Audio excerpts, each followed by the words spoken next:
Why lie about it for so long? I stopped calling it a lie. Okay, this is why people don't trust Washington. This is very different than any other situation. And there is no other way to spin this today. This has nothing to do with Trump and everything to do with the character of Joe Biden. I don't think that he was lying. I think he made a decision after the fact and decided this was the right thing for him and for his family. I respect it as a parent. I understand why he would do it. Yeah. But I wonder to understand why lie about it for so long. I'd stop calling it a lie. Okay, why repeatedly say you're not going to and you do? And secondarily, for the part of this country, half of it that doesn't support Biden, doesn't know him personally, doesn't get to have phone calls, and they're just looking at a system that seems like it only benefits the people who are in power. I'm going to say, what precedent does that set? Well, here's what it sets. It's a precedent for all of us to open our eyes because we've elected someone who is in a similar situation, who didn't have a drug problem, who knew what he was doing,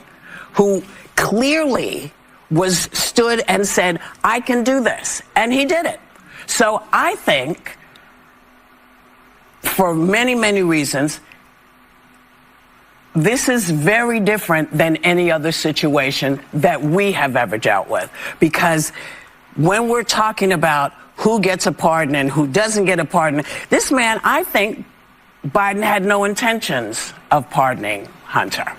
And I think the more stuff that went down, I think he said, well, why am I busting my behind to stay straight and do this when nobody else is, when no one else is doing? I think he thought he was going to win, and I just wish he would have been honest with the public. He said most Americans, if they face consequences for actions that they took, they're going to have to face them, and nobody powerful and politically connected is going to come sweep in and save them. And I think this feeds the notion to a lot of this country that there's simply a different set of rules for folks in power. And when we sit here and we say a lot like, well, Donald Trump did X, Y, and Z, and how did he get elected? Because to a lot of this country, it just becomes noise. They think that if you commit crimes and somebody powerful and connected in D.C., right, left, center, Biden, Trump, you're going to be able to get away with it if you have someone on your side, and that's not how it is for everyday folks. Secondly, I take issue with lying about it. I wanted to ask him here when he came on The View, but the thought was he said so many times he wasn't going to pardon him. That, to me, is lying to the public. I felt bad for Karine Jean-Pierre that she repeatedly had to say that he wasn't going to pardon him. This is why people don't trust Washington. That's why they don't trust politicians. And I know a lot of us like Joe Biden, but I find it disappointing and bad for our institution. You have said repeatedly yourself since the election, the president has said for months, no pardon was coming. I wanted to ask you, could those statements now be seen as lies from the American people? Is there really a credibility issue here given now this announcement? First of all, one of the things that the president always believes is to be truthful to the American people. That is something that he always truly believes. And if you see the end of his, I assume that you've read his statement, and you look at the end of that statement, and he actually says that in the first line in the last paragraph, and respects the thinking and how the American people will actually see this in his decision making. He's saying his own Justice Department is broken, Karine. He believes in the Justice Department. He believes that After saying all that?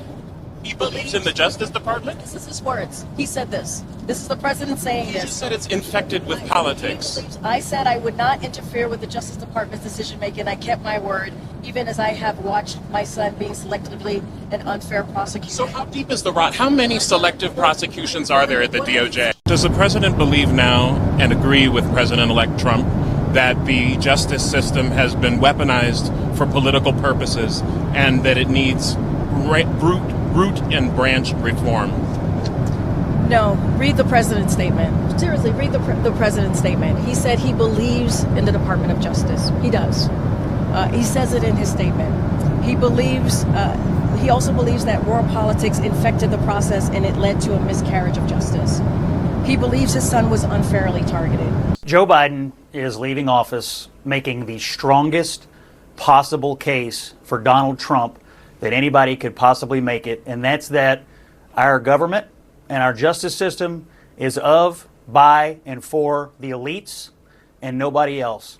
He ran to banish Trumpism from our political system in this country, and he has left it politically and now institutionally the strongest possible political force in this country. It is a complete and utter failure by the head of the Democratic Party and the President of the United States. Never again do I want to hear, oh, Donald Trump's a liar. You can't believe anything he says.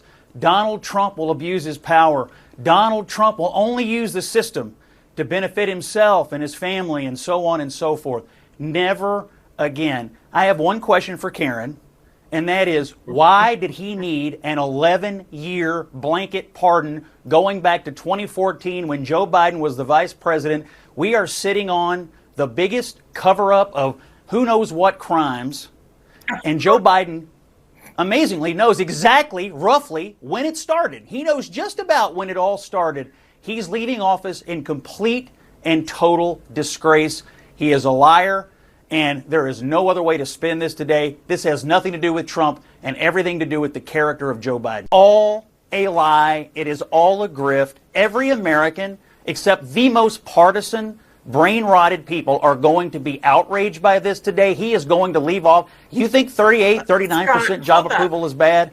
Just you wait. Just you wait. He's disgraced. Disgraced today. Outrageous. You don't need to, but Scott, you don't need to hurl names and say people like me are brain-rotted. Come on, that's a little beyond the pale, even for you, Scott. Listen, I disagree. We can disagree about You don't have to defend this. He's leaving office. You don't have to defend it. You don't have to die on this hill. You can say this is wrong because everybody knows that it is. It's wrong. Are you fine with the lying? Are you fine with him sitting before the election all year and lying to the American people? Are you fine with the lying about it? I don't think that he was lying. I think he made a decision after the fact and decided this was the right thing for him and for his family. Period, full stop. When you have a president of the United States, an incoming president, effectively saying that he's going to weaponize the Justice Department to go after his enemies, when he called the Biden family the Biden quote-unquote crime family and made it very clear that he was going to do everything in his power to appoint people who were going to go after them, regardless of whether they committed crimes or not. You don't need to be a rocket scientist to understand which way the wind was going to blow. And as I said again, presidents should not have the ability to pardon, but it's very understandable when you have somebody like Donald Trump come in, why somebody might say, you know what, I don't want my son prosecuted for crimes that I haven't even considered that he may have done. And that, by the way, doesn't just apply to Hunter Biden. He's lucky his dad's the president.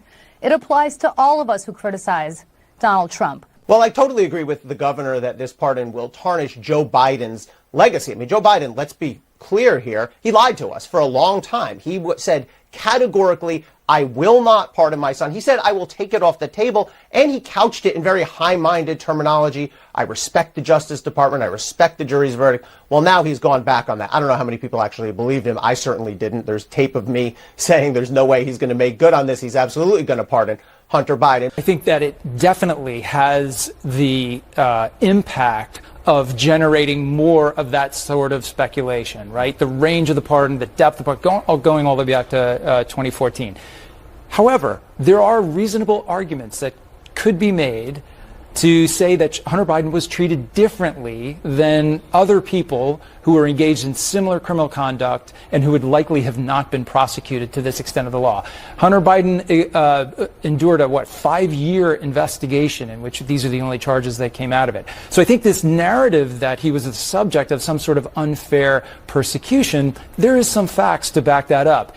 It's clear that the president believes that's what's going on here, and that most of it was targeted towards Hunter because of President Biden's role in the White House. And so there's a bit of a double standard. And I think a lot of voters out there look at this as, well, wait a minute here.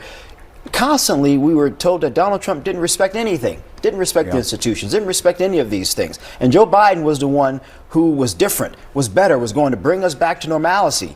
And yet, the president decided, well, screw those things. I'm only going to care about what's in the interest of my family. And that's my personal issue. I get it, but I just think it smells of a double standard. No one is above the law. No one is above the law. Nobody is above the law. No one is above the law. No one is above the law. Nobody is above the law. No one is above the law. No one is above the law. No one is above the law. No one is above the law. No one is above the law. No one is above the law.